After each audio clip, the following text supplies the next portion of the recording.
Apakah PSSI akan kembali memilih Shin Tae-yong atau justru sosok pelatih kelas dunia yang akan menjadi arsitek baru timnas Garuda? Bagi mereka, Shin Tae-yong tidak hanya dianggap sebagai pelatih namun juga menjadi sosok panutan baik di lapangan maupun di luar lapangan. Untuk itu, penunjukan pelatih yang tepat menjadi prioritas utama PSSI saat ini. Keempat sosok ini dianggap cocok menggantikan posisi Clifford. Nama pertama adalah Shin Tae-yong. Cuma Shin Tae-yong yang bisa selamatkan timnas Indonesia dari kebodohan. Pemecatan Clifford adalah drama Eropa yang gagal total. Indonesia sudah di level elit Asia. Jangan coba-coba lagi. Cuma ada satu nama yang wajib kalian cium tangannya, ialah Shin Tae-yong. Jangan buang waktu, waktunya sudah mau habis. Pak Erick Thohir, kredibilitasmu ingin kembali baik kan? Anda harus jemput kembali Shin Tae-yong dari Korea dan bawa ke Indonesia. Anggap saja ini investasi jaminan ketenangan publik. Bawa pulang sang arsitek atau kredibilitasmu semakin anjlok. Kenapa harus STY? Ini 5 fakta kerasnya. 1.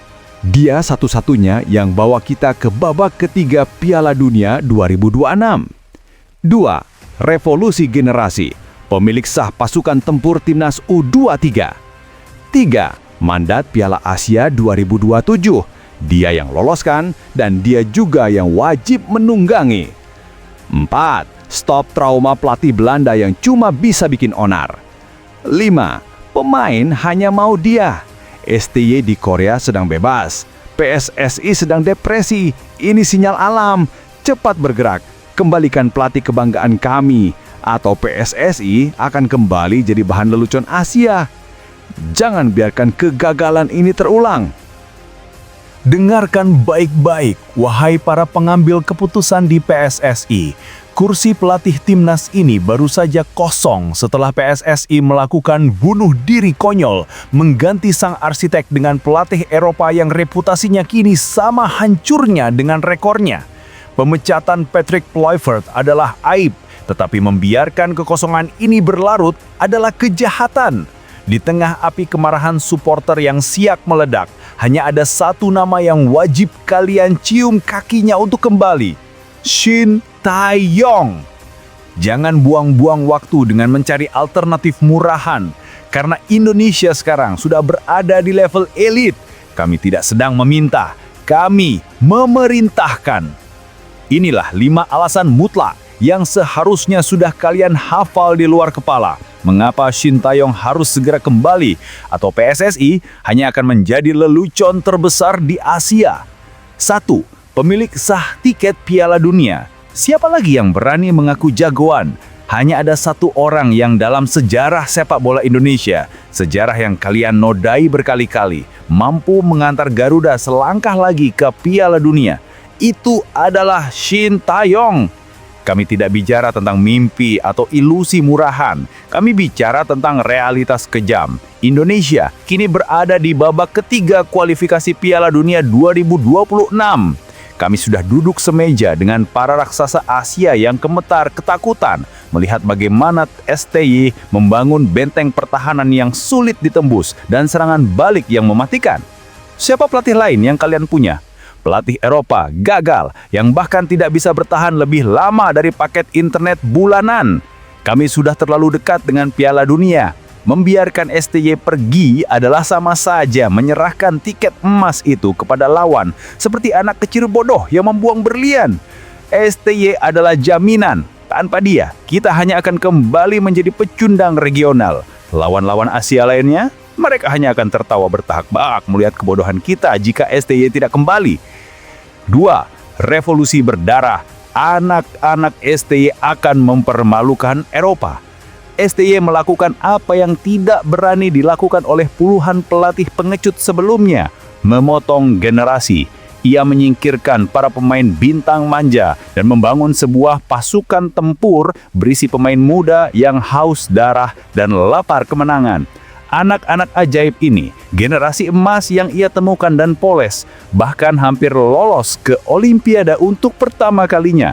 Semifinal Piala Asia U23, itu adalah rekor yang akan menjadi legenda. Sekarang coba kalian lihat, Seluruh pemain kunci timnas Indonesia saat ini adalah produk asli dari cetakan tangan STY. Mereka hanya tahu bagaimana bertarung, bagaimana menang, dan bagaimana menjalankan instruksi dewa mereka. Kalian pikir pelatih baru, apalagi yang dari Belanda itu, bisa memahami chemistry dan mentalitas anak-anak ini? Omong kosong. Mereka akan memberontak. Mereka hanya akan bermain habis-habisan untuk STY. Kembalikan ayah rohani mereka atau saksikan timnas ini hancur dari dalam. 3. Erick Thohir, kembalikan harga dirimu atau tenggelam. Ketua Umum PSSI, Erick Thohir, saatnya berhenti bermain politik dan tunjukkan Anda punya nyali. Reputasi dan janji-janji Anda kini sedang diinjak-injak oleh kegagalan pelatih terakhir. Supporter sudah muak dengan drama PSSI.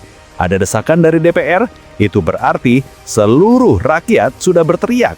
Jika Anda ingin menyelamatkan citra Anda dari jurang kehancuran, jika Anda ingin menunjukkan bahwa Anda adalah pemimpin sejati, maka ambil langkah satu-satunya yang benar.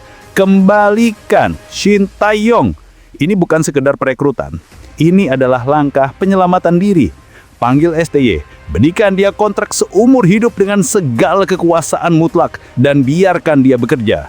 Hanya dengan begitu, Anda bisa membungkam semua kritik dan kembali dihormati sebagai bapak sepak bola Indonesia yang visioner.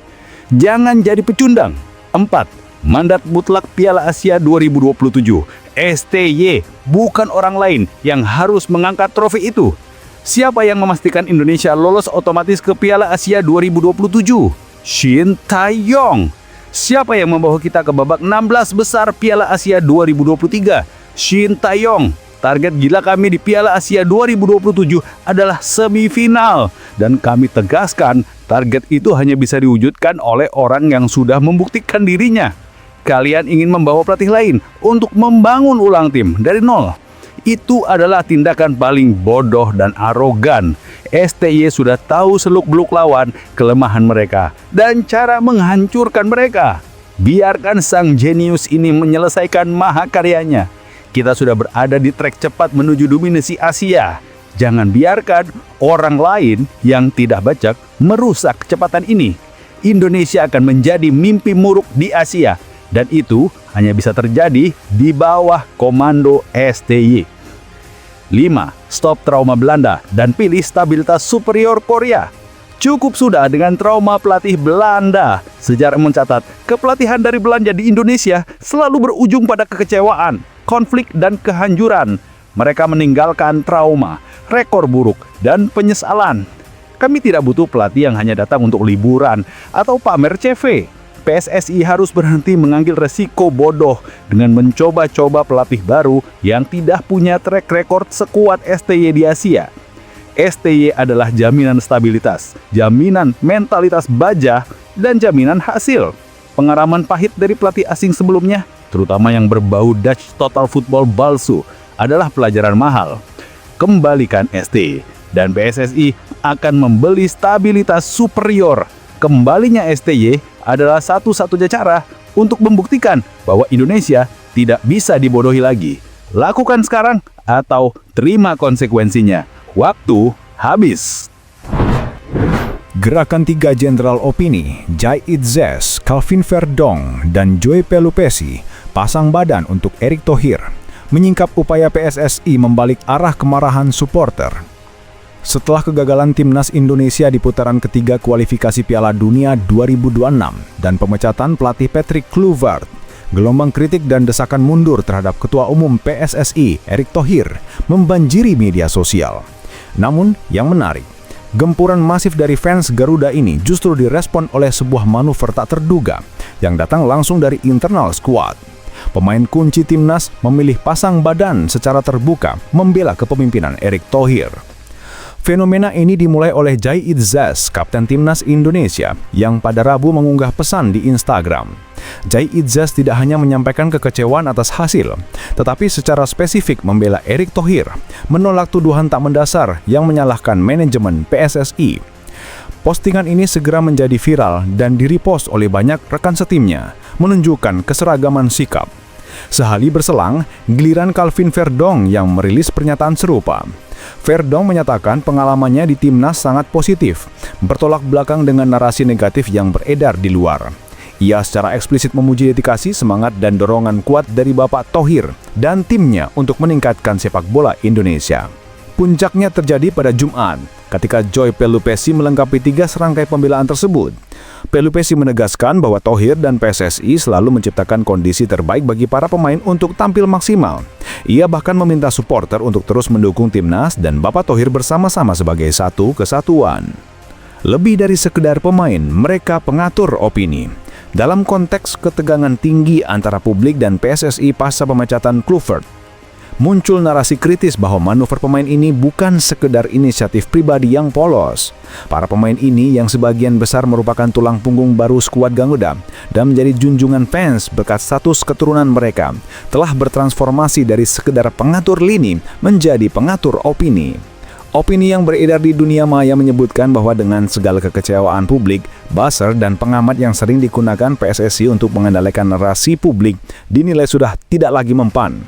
PSSI yang kini tengah menghadapi krisis kredibilitas diduga telah menumbangkan figur-figur pemain kesayangan fans, yaitu para pemain keturunan yang dikenal vokal dan berkarisma untuk menciptakan shield emosional dan membalikkan citra negatif ketua umum.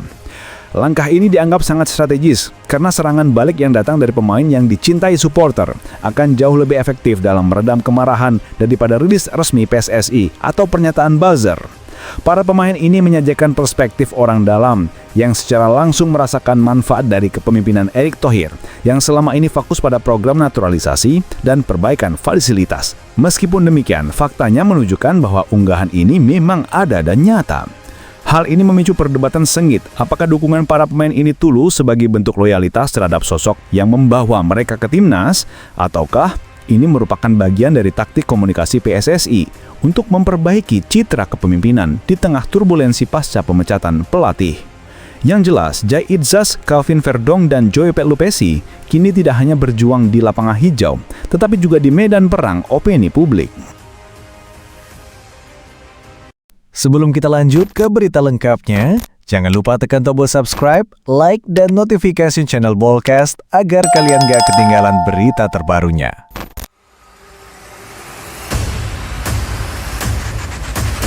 Hiruk-pikuk di jagat maya Indonesia, khususnya media sosial X atau Twitter dan portal berita olahraga, kembali membuncah setelah PSSI resmi mengumumkan perpisahan dengan pelatih Patrick Kluivert dan tim kepelatihan Belanda lainnya. Kursi panas kepelatihan timnas Indonesia kini kosong, memicu spekulasi liar mengenai siapa sosok pengganti yang akan menakodai skuad Garuda menuju target ambisius, khususnya Piala Asia 2027. Di tengah desakan publik untuk memanggil kembali Shin Tae-yong, satu nama legendaris dari negeri kincir angin kembali muncul ke permukaan, memantik perdebatan yang jauh lebih panas, Louis van Gaal. Rumor mengenai ketertarikan PSSI atau setidaknya harapan publik Indonesia terhadap Van Gaal bukanlah hal baru. Sebelumnya, di awal tahun 2025, nama mantan pelatih Barcelona, Bayern Munich, dan Manchester United ini santer diisukan akan mengisi posisi direktur teknik, seiring dengan penunjukan Patrick Kluivert sebagai pelatih kepala. Namun saat itu, rumor tersebut segera dipadankan oleh bantahan langsung dari Van Gaal sendiri dan orang-orang terdekatnya. Kini, dejavu itu terulang. Rumor Louis van Gaal melatih timnas Indonesia kembali menguat, terutama setelah sebuah cuitan dari jurnalis olahraga Spanyol yang mencatut nama Van Gaal dan bendera Indonesia, serta kabar bahwa Van Gaal akan mengadakan konferensi pers besar pada Senin mendatang. Spekulasi ini diperkuat oleh fakta bahwa Van Gaal adalah mentor dari Patrick Kluivert dan kedekatan historis PSSI dengan pelatih-pelatih Belanda. Bantahan keras dari dalam negeri Belanda. Meskipun harapan supporter Indonesia membumbung tinggi, kabar burung ini justru ditanggapi dengan skeptis, bahkan cenderung dibantah rame-rame oleh berbagai pihak dari Belanda, baik itu media, mantan kolega, maupun komentator sepak bola di sana. Bantahan ini bersifat faktual, merujuk pada kondisi dan preferensi pribadi Louis van Gaal saat ini, dan bukan sekedar spekulasi. Status pensiun dan kesehatan. Louis van Gaal telah menyatakan pensiun dari dunia kepelatihan setelah tugas terakhirnya di Piala Dunia 2022 bersama timnas Belanda. Ia mengakhiri karir pelatihannya karena alasan usia dan yang paling utama masalah kesehatan, sembuh dari kanker prostat.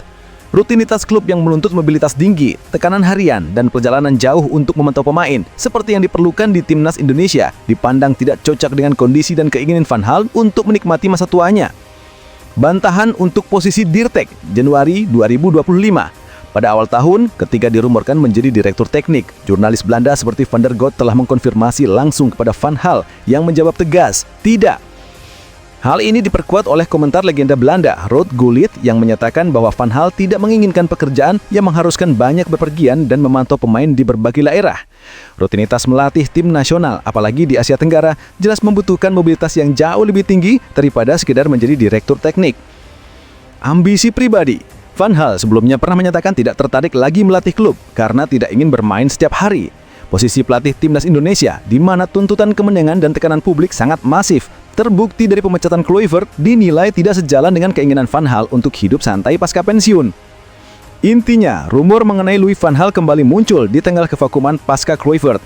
Namun, secara faktual dan berdasarkan kesaksian dari orang-orang terdekat serta media di Belanda, kemungkinan Van Gaal menerima tawaran melatih timnas Indonesia dianggap sangat kecil atau bahkan tidak mungkin, mengingat alasan kesehatan, usia, dan keinginannya untuk menikmati masa pensiun dari rutinitas klub dan tim nasional yang menuntut komitmen penuh dan mobilitas tinggi. Pengumuman besar yang akan ia sampaikan pada hari Senin mendatang kemungkinan besar terkait hal lain atau sekedar sensasi media.